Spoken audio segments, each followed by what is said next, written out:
buddy. My first podcast. Yes, sir. How do you feel? I feel good. This is exciting. Yeah. No, this is like a new opportunity to do better things. We still have a lot of things to do. A lot of stuff that we haven't seen yet, right? And I think this is the first step in the door to something great.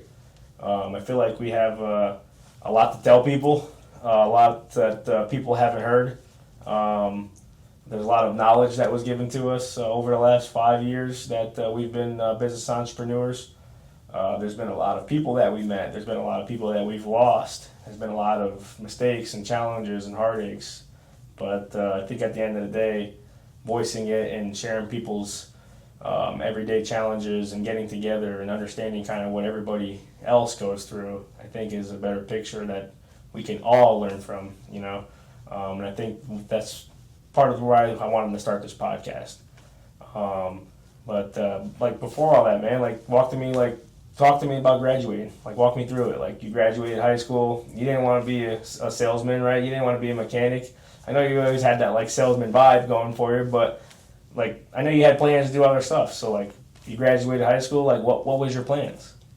Well, you know, you're in high school and, you know, you're just trying to figure out like what your next step is in life. So if you don't really have like a college you want to go to or have a scholarship, you kind of got to feel your way. And, you know, you got to find your wave of exactly what you want to do. And like I love talking to people, whether it's fixing cars, selling cars, being in the shop, just meeting random people, going out to places, networking. I've always kind of been like that social butterfly, if you will. I know you know that. But there's something about being in the shop and working with cars that's kind of been a passion of ours our entire life. Mm-hmm. And I love it. I just love it. And I think I definitely think you have the personality for it, for sure. Yeah. You're one of us, you know what I mean? Right. So you definitely got the personality to be that people person. But like, what did you want to do? Like what was your aspirations? Like I know you wanted to be some type of anesthesiologist, some type of doctor, medical. Yeah, I really wanted to get into the like medical that, field. When you're younger, you're thinking of, what's the job that I can do that I can just make the most money for the rest of my life? Mm-hmm. And you're just shooting for the moon, aiming for the stars, right? And you don't really know your way. So I really wanted to be something with like the medicine field, either like a nurse or like a psychologist or something that is essential to everyday needs and something that somebody always is going to need. Right. And everybody needs a doctor. Right. And what stopped us? Like really just the tragedy of just kind of losing mom and dad and getting thrown into the role, right? Yeah, tragedy. I mean, really just being an entrepreneur and just trying to take over this organization and empire. We had an opportunity to either get rid of what dad built or keep building it and so put our name out there. Like all your stuff down, right? Yeah. And like how'd that make you feel? I think we can relate. Lost, confused, not really knowing a sense of direction. So like after losing mom and dad, I took a year off from really being involved in the business, and you know I praise you all the time because I can only imagine how you feel as well, having to come from always working with dad in the garage and then being a mechanic and then running a store like how I did in Mount Holly, and then you ran a store as well, and then just all of a sudden one day it's like, I'm not going to have to deal with one store. I'm going to have to deal with 20, 30, 40 plus other people's families as well to make sure that they're putting food on the table for them too. So it's still confusing at times, I could say. No, I can definitely agree to that.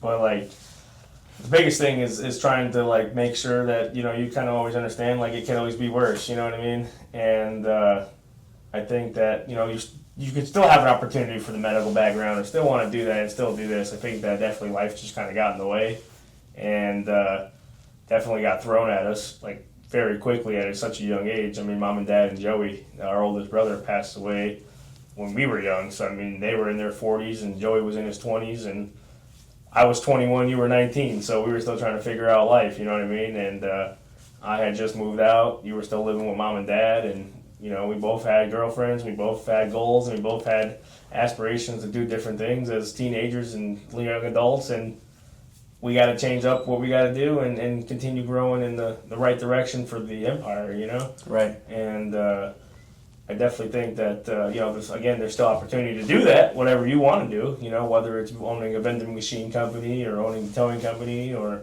doing the Meinekes or being a medical person or doing all of the above. It's whatever you feel like you could do, dude. You gotta just take the bull by the horns and just run with it. That's the only way you're gonna get there. Yeah, dude, it sucked losing mom and dad, right? Like it's like 1 minute your leaders are here, the next it's like what just happened. But like that's part of life, Everybody has a clock they got to punch, so they say. But theirs came a little bit shorter, and life's too short to kind of harp on little stuff. You know what I mean? Little aspirations and little goals don't really get you where you want to be. You got to dream big, and you got to have big opportunities, big responsibilities, big goals. And that's where you're going to strive, and that's where you're going to really excel in advance, I think from a young age, I think you're a little crazy because you overnight, like we lost mom and dad, and then you just picked everything up and went right to work the next day. Like I just didn't know how you could do it. I didn't know how. Yeah, it was definitely tough. You have the drive. It was definitely tough. I mean, mom and dad and Joey passed away Friday morning, and then here we are, and we're back at work. You know what I mean? It was definitely like weird and tough because dad was kind of like my right hand guy. Like, all right, like we got a problem. Who do I call? Or mom, vice versa. She was kind of running the back office and kind of handling that stuff. Right. So when they passed away, it was more along like, all right, now I don't have anybody that's so to speak a team. And now we do. I mean, now we got the accounts payable off staff. We got accounts receivable staff. We got a fleet department. We got a vending machine company. Like BDC in the back end. Yeah, we have the inventory management person. We now have the videographer. So, I mean, we're growing. We have a CFO. We got their general counsel. So, these are all people that weren't with us before that, I had to kind of pick up the pieces and kind of figure out and establish kind of roles and kind of get hierarchy established and kind of understand who does what, because as an entrepreneur you can't do it all. I always try to tell people that like I could do everything but I can't do everything at once, so that's why I need my team, you know what I mean? And what a team do, together everybody achieves more, right? That's what we always live by. Team stands for together everybody achieves more, and the more everybody does together, the farther we're going to be, and we've shown that. We've took the Godspeed franchise from 5 Meineke centers to 10, going on 11, working on 12 right now. So I mean, yes, we're going, and we have goals to do 20 to 25 locations within the next 3 to 5 years. How are we going to do that? Dream big, right? We talked about that. Learning from each other's mistakes. If something that somebody doesn't approve and something that somebody doesn't like, let's talk about it. Let's learn from it. Let's figure out what we can do to better both of us in a situation. And that's kind of how we've been growing, whether it's working with different landlords, different tenants to either buy them out and become a Meineke franchise with existing mom and pop businesses. Whatever the case is, we want to help people, and we want to either get them where they need to be or get them out so they can do better in a different realm, I agree. I think it's crazy because you hear a lot of our like new employees or people that have worked with us in the past or other shop owners and things like that, or employees at other shops or other just businesses in general that don't work with side by side with the owners. Yeah. And I think that's what kind of sets us apart, being not only young, ambitious, and hungry, but we're in it every day. Yeah. Like we have kids. I'm going on my 3rd kid. You have kids. Yeah. Like life doesn't stop for anybody. We all have bills to pay, and we're in this fully I definitely involved. think that's what sets us apart from a lot of the other folks is that we're not just investors, right? We want to be a part of the organization. We're in there every day. We have titles just like every other employee. We're employees to the organization, so we want to make sure that our roles are filled and that what we're doing and our responsibilities are done right. So this way we can lead by the forefront and push our people the way we want. And if you're not there leading by the front, you're going to have a circus. You're going to have things walking out the door. You're going to have customers upset. You're going to have employees upset because there's no leader there to be able to say, hey this, hey that. I definitely think that's where we differentiate for sure. And that's how we were able to kind of replicate our process too across the board, right? Whether you go to one shop or another, as long as it's owned by us, it's the same. Whether it's the pricing, whether it's the structure, whether it's the people. Everybody speaks the same, everybody has the same process, everybody follows the same procedures. You know, so it's uniform across the board, and with that synergy, we're able to do more than what we've done in the past. And that's what's got us from the 5 locations to going on to 12 locations. And we're gonna get to 15, you know, so we're gonna be 3 times where we were, you know, in 5 years. You know, to me that's a big goal. So how do we get there? You know, we always talk about that. How do we get there? Keep growing, keep hiring, keep marketing. Those are the best things. And the only way you're gonna do it is by having good people, right? Good teammates. You gotta rely on the team. Leading from the front, I agree. 100%. I'm excited to share how we're helping shape the future of automotive care, starting with Meineke Car Care. At Meineke, we're not just sticking to the basics, we're embracing where the industry is headed. That means staying current with the latest automotive standards, investing in continuous certification, and making sure our teams are trained and ready for the next generation of vehicles, especially hybrids and EVs. Whether it's routine maintenance, performance upgrades, or custom work, Meineke does it all with the backing and support of Godspeed Auto Group. We believe drivers deserve service that's not only reliable, but also future ready. And that's exactly what we deliver. We're proud to be part of an industry in motion, and even prouder to help lead the charge.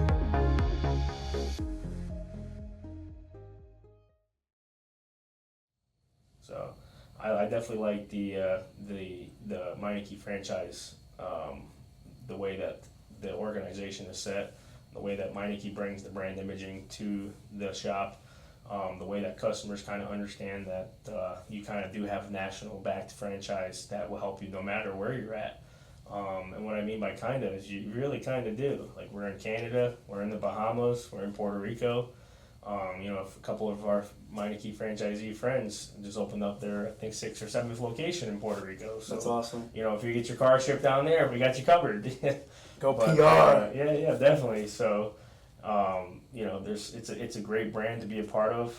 It's a great organization, and any other investor that looks to do it, I believe that this is the way to go. There's a lot of other automotive repair shops and a lot of other national brand centers that don't do the things that Meineke does, and that they need to in order to excel and do better. And we're not the greatest. You know, we do have mess ups. We do have things that we either have to fix or correct or reprimand on, and that's okay, because the best thing to do is stand behind their work. Right? And make sure people understand that we do have that national backed warranty. You are backed by that 12-month, 12,000-mile warranty. If it's anything that any Meineke caused, we got you covered. Right. You know what I mean? And that's kind of how we keep growing our customer base. Yeah, I mean, we see so many customers from out of state that come in and they're very upset or sad that I don't have any more money. Yeah. I don't know if I can fix my car. Like another shop in Connecticut did it, or someone in California, and they come to us and they're backed by Meineke, you know, guarantee and national warranty. We take care of them on the spot, no problem. And then we're going to go back to that location and see how we can get it right for the customer. Yeah, we want to make sure that they're taken care of. And even if you cross that border into Canada, there's going to be a Meineke out there. You know, there's going to be a Meineke in New York. There's going to be a Meineke in Connecticut. There's going to be a Meineke in the Carolinas. There's going to be a Meineke in Vegas. So you're always going to be taken care of, you know? How do you feel about being a COO of Godspeed Auto Group? I think titles are great. However, whenever I talk to a lot of people, I tell people that I'm like either the district manager or I'm the manager for today, because not throwing around your title will essentially give you more power, I feel like. If you can just do your job and do it right the first time and not cut corners, it's harder to do the wrong thing and then have to backtrack and then fix that after. So I love being a COO. I love going around to different locations. I love working with you and being a partner in this company, as well as meeting new people, dealing with customers, learning about cars, because I'm no wizard when it comes with cars, but if I got to go ahead and pull a car in, start a tablet, do an oil change, floor mat, whatever we need to do, that's what sets us different from the rest of them. So I think part of being the COO is kind of get in where you fit in, which is going to be everywhere, and you also need to pick up the slack of where it's where there is, where the slack is. So, I mean, across all the 10 locations, and we're growing, I mean, we need to pick it up every day, no matter what we do. So I love it. I'm ready for any challenge. I'm always ready to deal with customers. I'm ready to learn more about cars, equipment. How can we better our customers? How can we better our staff? How can we better ourselves? It's a great opportunity. And who's below you? Our district manager. And how does he do? I love him. Yeah? Yeah. How long's he been with us now? 7 years? Yeah, going Yeah. on. Going on 7 years. And that guy basically blood, sweat, and tears all day long.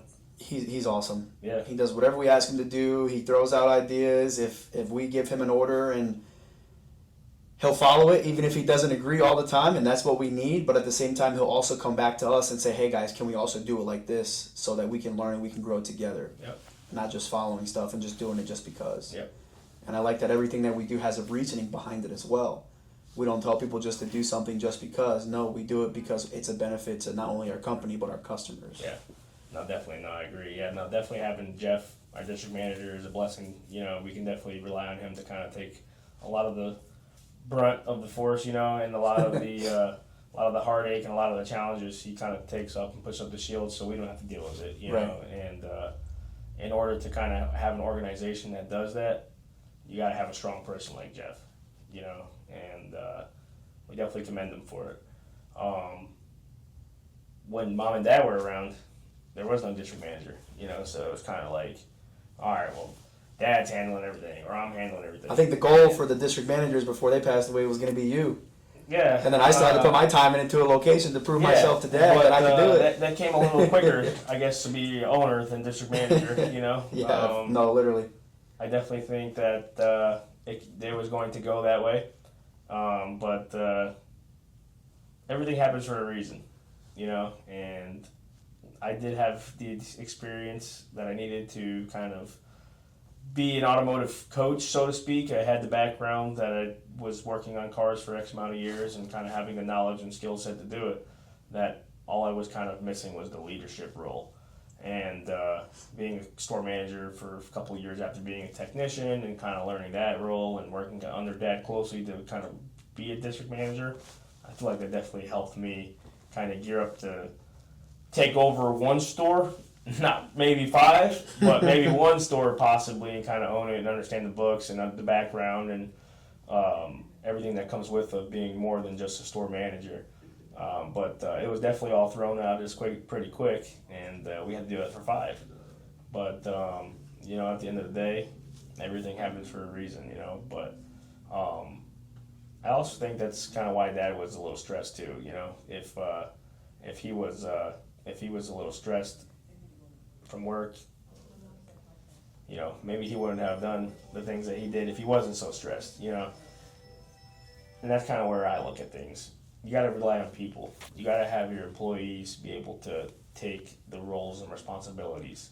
You can't go crazy as an entrepreneur and as an owner when you're over 100 or so people and expect everybody to kind of do things all right there, then and there, or vice versa, try to take the role of 100 employees on yourself, you know. And I think that's kind of where Dad was getting a little crazy with it, because he was just so much of me, I want to do it. Control freak type deal, and not necessarily in a bad way. It was more along the lines of he didn't really trust people, right? And it's hard trusting people these days.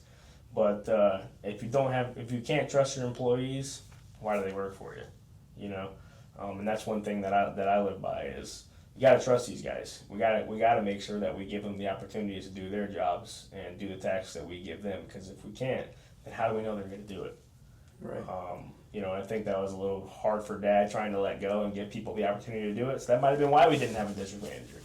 You know, but and now we trust them and we verify it. Yeah, we definitely hold them accountable. You know, for sure. But we give them a lot of trust as well.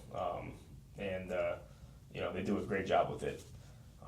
And that's, again, how we are able to scale and continue growing, because we have the staff to do so that's doing the job appropriately. And again, if it's an issue that is anything that the Meineke has caused, you know, we stand behind it, we take care of it. But 99% of the time, it's usually a miscommunication error or something along the lines that our staff picks up pretty quick, and we service that customer no problem at all. Escape the ordinary cruise into comfort and freedom with classic current rentals. Spacious, stylish, built for unforgettable moments on the water. Whether you're relaxing with friends or celebrating under the sunset sky, there's no better way to ride the waves. Book your adventure today with Classic Current Rentals, the lake's premier pontoon rental service. Easy, affordable, unforgettable, because great days start on the water. It's just communication, dude. No matter what, to the employees, to the customers, to the people, anything in life in general. Doesn't have to necessarily be with work, right? Mom, dad, kids, wife, right? Communicating with wife at home. If you're not communicating, she's gonna be upset with you. Vice versa. Kids, you told them to go out. You want to go outside. An hour later, you're still not outside. They're like, "Why are we outside, Dad?" Communication, things like, "Oh, I have to do this. I have to do that." Make sure they're aware. Right. The overall happiness of your home is the happiness of your wife. Right? Yeah. Just communication is key, man. We practice those 4 C's, right? When customers come in, we're kind of understanding, right? We want to make sure that we want to understand the situation. You got the concern. Customers come in, right? They're trying to tell you what's going on. That's their concern. The cause, right? We looked at it. We got the cause. Then we're finding the correction. Correction's here, all right? And then the last piece is the connection. How are we connecting with the customer? Okay, how are we understanding? All right, and that's through anything, whether we're dealing with the customer or the tech. Go back out to the tech, practice the 4 C's with the tech. Customer's concern, cause, correction, and then how do we connect? How do we connect with the technician so this way the technician understands the rider? How does the rider understand the technician? How do they get coherent with each other?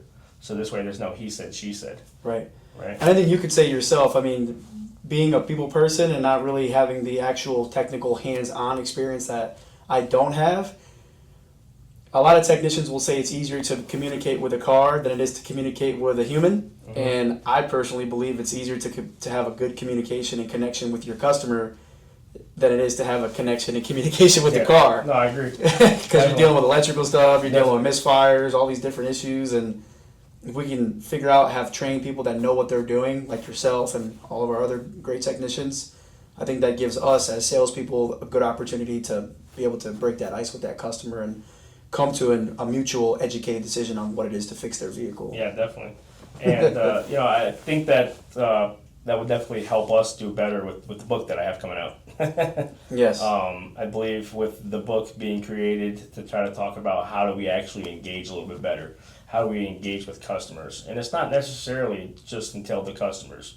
How to engage with the everyday person, okay? Whether that's relating with them through a scenario that you've had experienced similar, or just making sure that they know that you are a friendly person talking to them, right? I feel like there's a lot of businesses that you go to that people don't give you the time of day. They're not looking you in the eyes. They're not speaking to you clearly. They're not giving you full sentences. They don't even know what they're talking about sometimes, right? They're just talking the talk because they read it on a script. But how do we get those people to actually connect? And I think the book that I'm creating, How to Get Engaged with Customers, would actually be able to help us a little bit better to maybe work on that 14th or 15th location. Right. Connect with customers even more than what we are now. Take our customer count 10, 20% higher because people actually appreciate that we're connecting with them a little bit better. Well, bro, I'm over here, just put my kids down, get a call, get a text 2, 3 in the morning, and you're like, hey, bro, check this out. I just wrote this book. I'm in the process of it. I think about stuff all the time. Like, how do we be better? Yeah. How do we excel? I never want to be stagnant, and even though that we have all these things that we already have going on, whether it's the Meinekes, whether it's the vending machine company, the boat rentals, the towing business, all these businesses we have going on, I want to do more. Like, how do we do more? Like, I love it. Like, I love being an entrepreneur. I love being a leader, being a team member. I love waking up every day and being at work at 7 in the morning and watching all the employees walk in the door. Like, I love that. You know what I mean? Not a lot of owners do that. And I think that's, again, what sets us apart. Dude, like, I'll think of any idea on the planet, and I'm like, how can we make that idea better? How do we make this idea come to life? And not necessarily it's even about revenue. Even with the foundation that we just started, the GFAA, the Gospia Foundation for Automotive Advancement. That's a nonprofit organization that we just started, so we can start doing employee givebacks for tools. We could do all different types of things. We can do community events. We can do customer appreciation events now. All these things that we didn't really have the funds or means to do before, we can now start doing with the foundation that we now offer, Right. with the customer donations for the services. I definitely think that ideas like that are scalable. How do we be better? Right? We always talk about that. How do we do more? How do we be better? What's the next step? Nonprofit organization. Okay, what is a nonprofit organization? How does a nonprofit organization help us and help the community? Those are the two biggest pieces. Once we establish that, let's put the idea to life, right? Let's think of a couple things, let's brainstorm, let's look at a couple different logos that kind of entail what we have already with our Godspeed Auto Group logo, with our Meineke logo, and then let's put a vision together and let's just brainstorm and keep going, and that's what we came up with. And the GFAA is perfect. We've already done a couple school scholarships. We've done a couple givebacks already for technicians, and we're just going to keep going with it. Hopefully one day we can do even more, like a car give back to the community, raffles, things of that nature. These are, again, all ideas that I'm thinking about. How do we get to the next level? Whether it's watching people that have already done it or just coming up with new ways. I do watch a lot of YouTube, watch a lot of entrepreneurs, watch a lot of TikTok, watch a lot of other inspirational videos from a lot of other people that are already doing it better. And how do you do it better than them? Right. How do I get to them, but then how do I do it better? If one man can do it, so can the other. If one person on this planet can build blocks, so can the other person. Right. They just got to know how. And as far as like touching on the repairing vehicles, like for the community and helping out, I think we should really pride ourselves to say that we have done that before, because remember that one time that we did that with the Meineke, with the VA Association, how we helped out. We still do. So we work with the Veterans Association, and we do repairs like that. We did the Mako giveaway. We partnered up with Mako. We did the veteran giveaway for the free car last year. With the National Auto Body Council. Yeah, that was awesome. We do things like that, and we're doing it to actually care. And once you're doing good by people, they're going to speak. Right. One thing you don't never want to do is try to market being good, right? You just want to be good. Yeah, I hate when you see those videos of people with a camera in a homeless person's face and they're giving them a bag of food, and like, what are you doing that for? Yeah, we do it all the time. Do it out of the kindness of your heart. We're not recording ourselves. Yeah. You know what I mean? It's just, it's cool, it's good for publicity, but do it out of the kindness of your heart, and that good will come back to you. Right.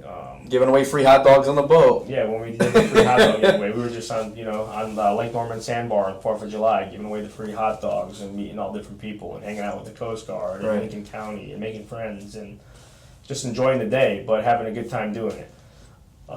It costs money, right? Someone's got to pay for it, but how do we scale it, right? How do we get this paid for? Where we giving hot dogs and we marking it up somewhere else? Are we making sure that we have a vendor that can supply us with the hot dogs? How do we make it affordable for everybody?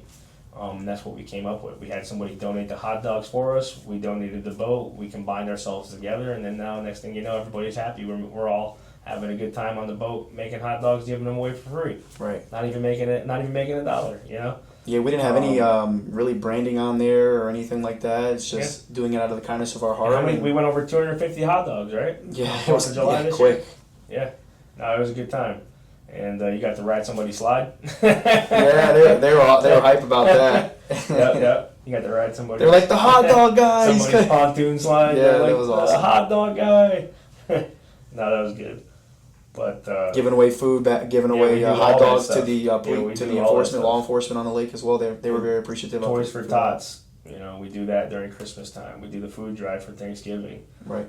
We love doing that stuff, and we're going to continue doing it. Hopefully one day when we get to 15, 20 centers, we come out with a customer appreciation team where we get 3 or 4 guys that come out, they do a barbecue, they give away free services, and they make it a great day. Right. And something for the veterans as well, because Dad being a Marine, Joey being a Navy, and then Michael currently still being in the Air Force, I think that the veterans and armed forces who fight for our country don't really get recognized and taken care of. Yeah. Definitely, I agree. So And that's why we make sure that, we make sure when they come in, we offer them that 10% discount. And we make sure that they're taken care of and we're understanding, and we give them the opportunity first. If we see somebody that is in dire need of help, we're making sure that we exhaust all of our options before we just say no. And I think that's definitely what sets our company apart. When you're stuck, stressed, and stranded, you need more than just a tow. You need someone who gets there fast and gets the job done right. With Planet Auto Towing, you have a local go-to for 24/7 roadside support across Charlotte and the Carolinas. Whether it's a breakdown, accident, or just a shop-to-shop move, our team is fast, reliable, and always ready to help. No call centers, just real people who care. We proudly partner with trusted local shops and dealerships to keep their operations running smoothly and their customers safe. So when the unexpected happens, trust Planet Auto Towing. We're here when you need us, day or night. Fast, local, reliable.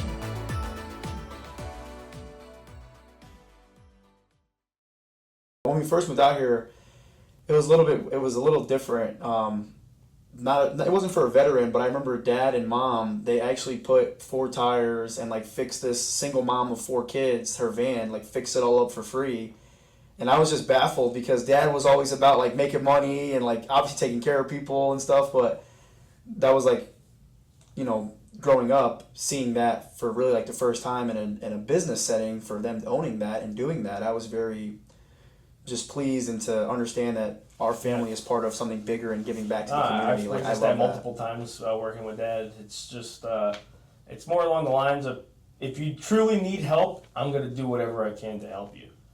But if you're coming in and you're like demanding things and we could tell that you're just here to just cause trouble, then it's like, all right. Probably not going to go the way you want it to. All right, dude, relax, but we really want to help individuals that are truly struggling, we're a community, and we bring up communities, so, with all the events we do and things like that, if we see somebody that is truly, a single mom that can't afford her tire that literally just blew out, we're taking care of her, I'm not putting you back on the road to drive next to my wife and kids. 100%. Yeah, I don't want to drive next to you anyway because you might harm others, but I'm going to help you out of the kindness of my heart because I want to get you back on the road. You know Safely, what I mean? 100%. Safely, and all I know is that you're going to go back and you're going to tell the next person about us because we took care of you. Now, I'm not saying I'm giving away free services all the time, but there are times where we do select a certain person where we're like, wow, this person really needs our help today.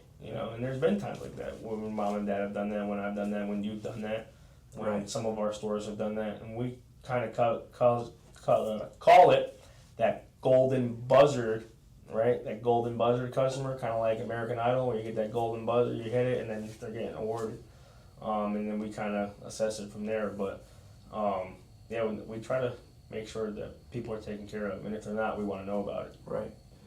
Yeah, there was something that you were telling me, I don't know if it was last week or the week prior, about you had mentioned about how when Mom and Dad passed away, you and Michael went to go see that therapist, and the only thing that they were interested in was just scheduling another appointment for us. Yeah, like it was just for a big like waste to of get time. money. So like after Mom and Dad passed away, it was like everybody was kind of telling us like, man, you guys are like really messed up, right? Like you witnessed Mom and Dad, so I can imagine that's messed up, right? For me, I wasn't there. I'm getting a call at 5 a.m. All the stuff just went down. What is going on? So it's a different perspective. So we got all these people telling us, go see a therapist. We go see a therapist. From their perspective, it's like, oh, another guy with problems. You know what I mean? Yeah. And not all therapists are like that. I can't speak on all therapists, but I do know some therapists that we've experienced are like, yeah, sounds like you guys got a problem.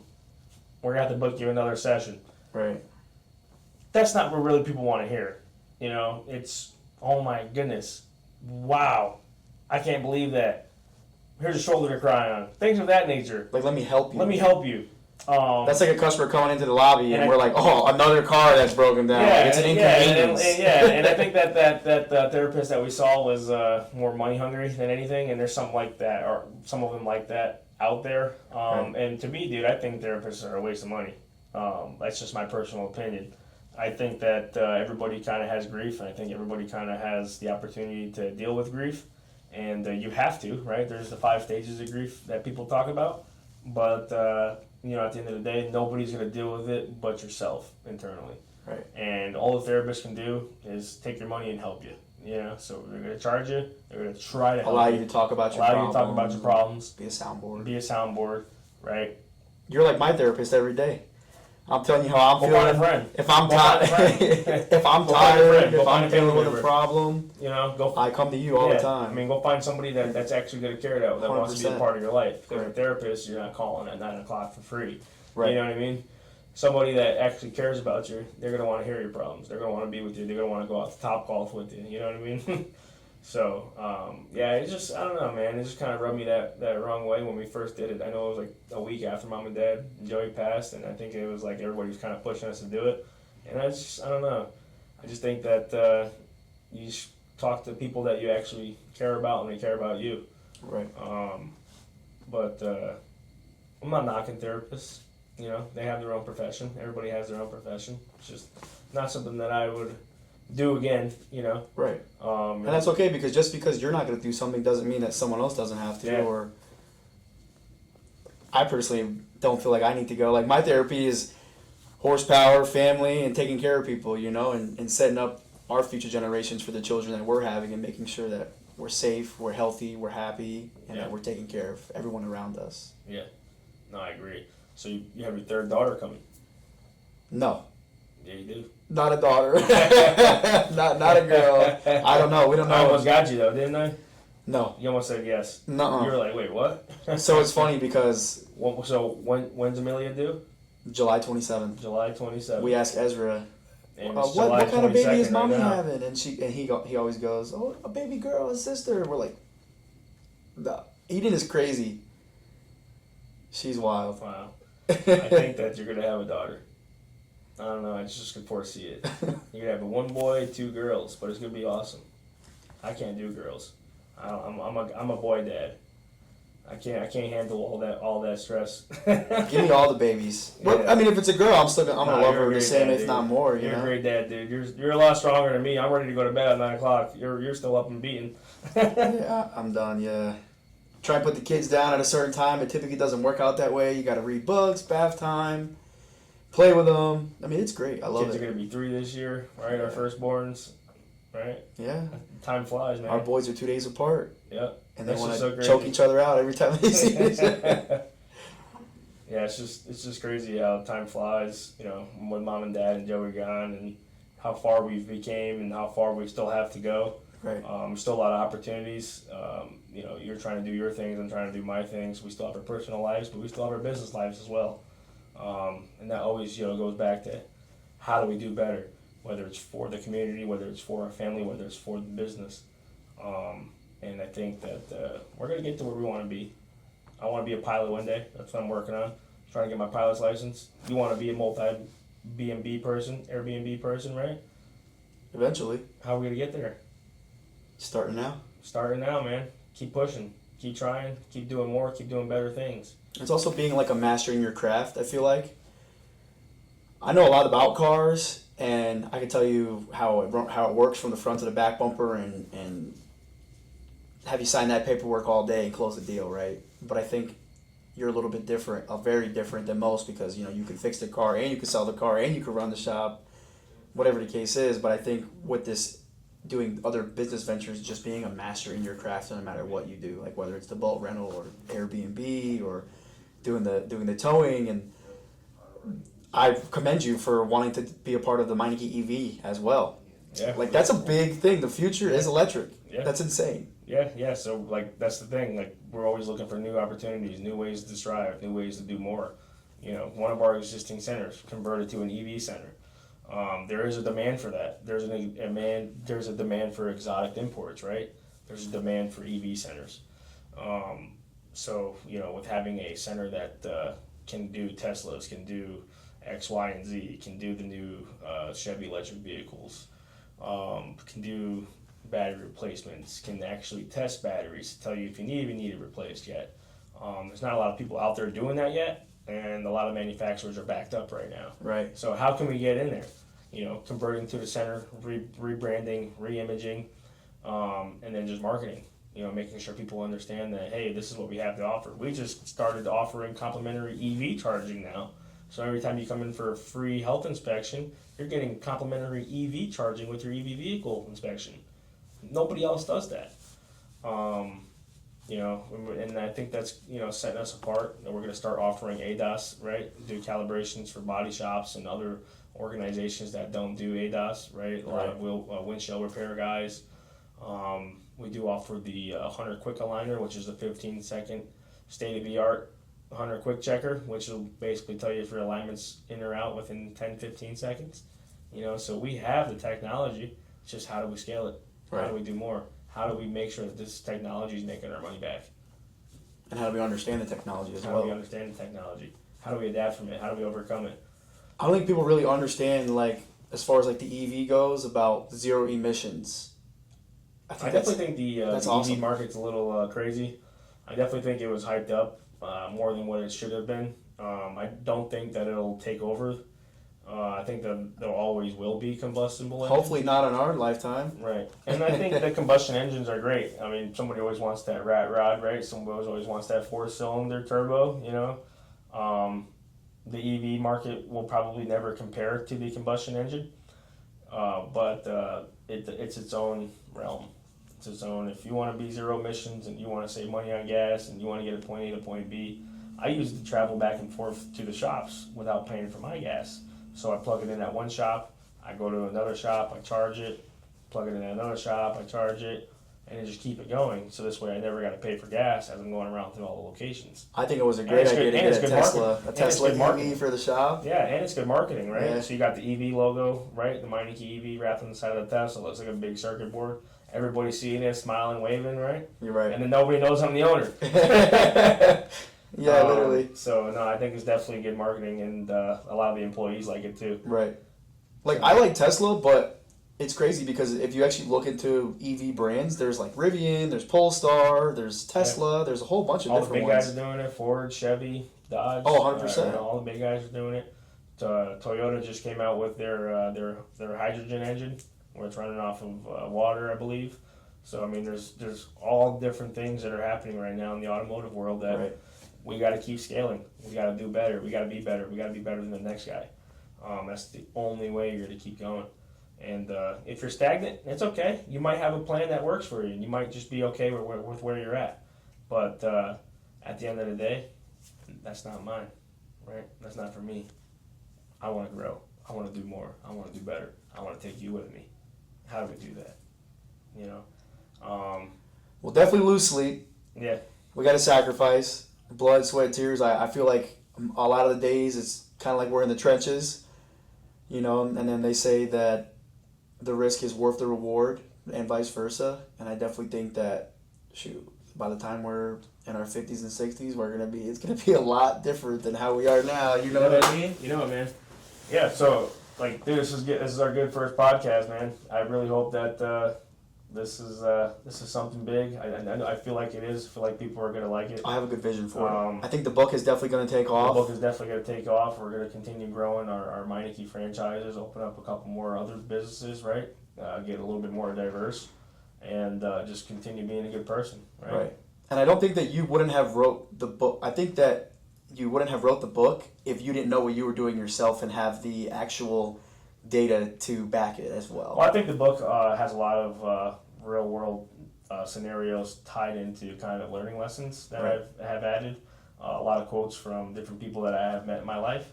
And I feel like it's going to be good for the average entrepreneur that's looking to scale themselves. And not even just an entrepreneur, employees as well. So if you are an entrepreneur that you have an employee that you want to read this book, this is it. You feel like the book also can be used, because I know that don't you have a degree in hospitality and tourism? Right? I do. So this guy. I do. So that was a little side quest I did. Yeah. I do.